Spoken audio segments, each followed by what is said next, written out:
Assalamualaikum warahmatullahi wabarakatuh. Perkenalkan, nama saya Audrey Chandrika Putri dari kelas 4 EA25. Di sini saya akan menjelaskan mata kuliah manajemen risiko dari materi risiko pasar. Risiko pasar atau market risk adalah potensi kerugian yang dialami oleh perusahaan atau investor akibat perubahan kondisi pasar, seperti perubahan harga saham, nilai tukar, mata uang, tingkat suku bunga, dan harga komoditas.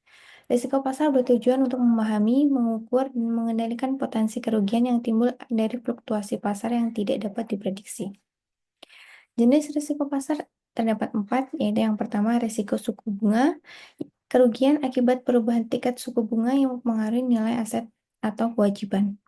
Lalu yang kedua adalah risiko nilai tukar, akibat fluktuasi nilai tukar mata uang asing terhadap mata uang domestik. Lalu yang ketiga ada risiko ekuitas, yaitu risiko yang timbul dari fluktuasi harga saham di pasar modal. Lalu yang terakhir ada risiko komoditas, risiko yang timbul akibat perubahan harga bahan baku atau komoditas seperti minyak, emas, dan bahan makanan. Lalu yang selanjutnya ada sumber risiko pasar. Sumber risiko pasar ini terdapat 5. Yang pertama ada volatilitas pasar. Volatilitas pasar adalah tingkat fluktuasi atau perubahan harga dalam pasar keuangan dalam waktu tertentu. Yang kedua adalah perubahan kebijakan ekonomi, seperti kebijakan moneter dan kebijakan fiskal. Kebijakan moneter meliputi suku bunga, pengendalian inflasi, dan jumlah uang beredar yang diatur oleh bank sentral. Dan kebijakan fiskal meliputi pengeluaran negara, pajak, dan subsidi yang ditentukan oleh pemerintah.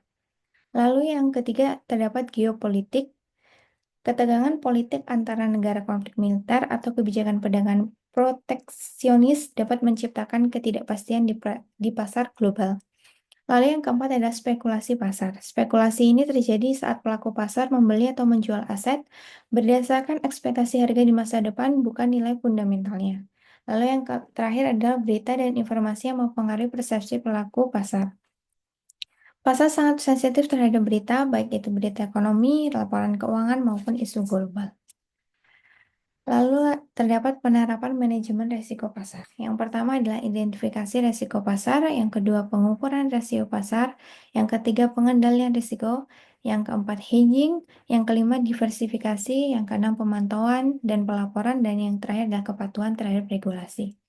Contoh kasus nyata yang terjadi adalah Bank Indonesia menaikkan suku bunga.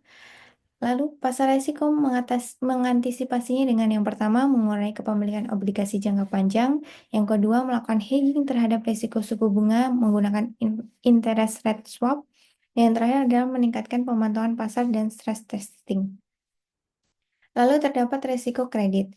Risiko kredit adalah risiko kerugian yang timbul karena pihak lain atau debitur gagal memenuhi kewajibannya sesuai perjanjian, seperti gagal membayar pokok atau bunga pinjaman. Tujuan dari manajemen risiko kredit adalah untuk memastikan bahwa aktivitas penyediaan dana lembaga keuangan tidak mendapati risiko yang dapat menyebabkan kerugian pada lembaga keuangan.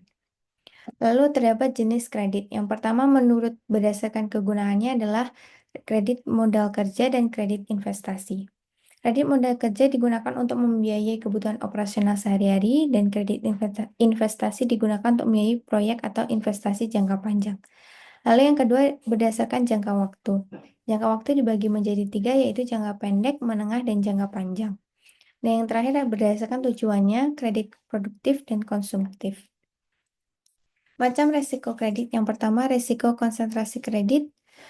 Risiko yang timbul akibat konsentrasi penyediaan dana kepada satu pihak atau sekelompok pihak industri, sektor, atau dana atau area geografis tertentu yang berpotensi menimbulkan kerugian cukup besar yang dapat mengancam kelangsungan usaha lembaga keuangan yang memberikan kredit.